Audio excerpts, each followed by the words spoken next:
Sanibona bafethu uvani lo. So Orlando Pirates siphinde yakwenza lokho. 3 seasons in a row bafethu Orlando Pirates sinikeza matches amahle. U-Adidas bafethu awukazi wasibukela phansi. Indlela osenzela khona matches mfethu. Indlela abasenzela khona matches buka nje leli jezi bafethu. Usengakhuluma ngaleli jezi lingakaphumi. Abantu abaningi abangifollowayo ka YouTube bayibona ivideo. Yabo abangifollowesha ngempela bayibona ivideo regarding leli jezi elisho lo Pirates balikhiphile ngempela ke namhlanje ungasuye nje lapha Instagram uzobona ngempela balikhiphile ijezi elisha yabo angazi ke mhlawumbe ngangitshela ama comments lizophuma nini ezitolo I don't think liseliphumile ezitolo but sebewakhombisile ama fans ijezi elizoligqoka kule season esizoya kuyona isizini ya 2025-2026 season. Libona nje bafethu the classical Orlando Pirates jersey. Ngiyayazi Orlando Pirates black and white. Black and white bafethu Orlando Pirates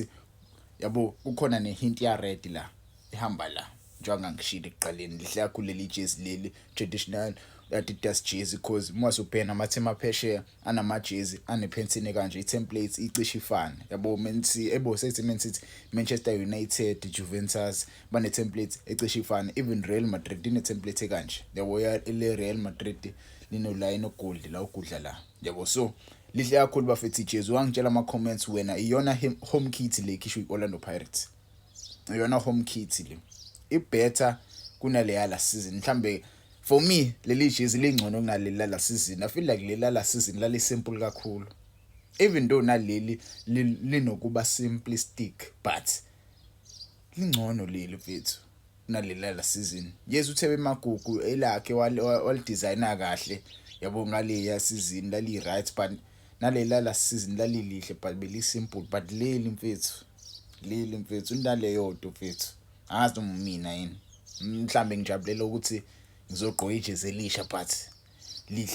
lihle ihome kit ke lethu besisebenzisa bakhipheni away basibona nje away kit bafethu iyona ke away kit le ikhisho iOrlando Pirates bafethu awuma sengiyambona nje bafethu nda eseyiqokula iBizwe Premiership next season sengiyambona nje ngempela eligqokile leli jezi eyiqokula iBizwe Prem awusuka nini madoda lelibo lihle kanje leli jezi sasikhala ngama away kit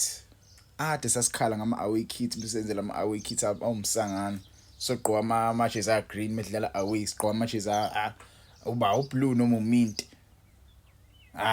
bafethu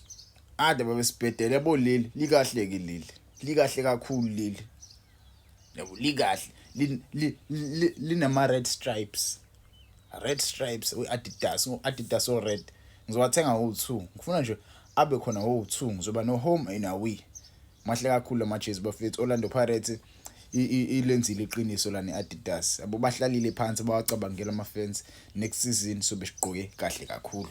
nje kahle kakhulu yithi sobe siconsa yangijabulisa bafethu ukubona ama jezi amahle kanje sesilinde amanye ama team ukuthi asikhombise ama jezi ayo Orlando Pirates neMamelodi Sundowns ama jezi abasephumile Sundowns wayaphume ill because ngimele bawodlala weClub World Cup nawa ka wethu sesiwakhiphile nathi sesilinde umakhelwane basikhombise ukuthi uKapu baphatheleni yabo basikhombise nje ngempela ukuthi uKapu baphatheleni wangitshela ama comments ngokwakho wa rate ngobalela ama jezi lawo wa rate ngoba 10 out of 10 5 out of 10 1 out of 10 mina ngwanikeza 100 out of 10 angazi noma yayenza lizet lonto.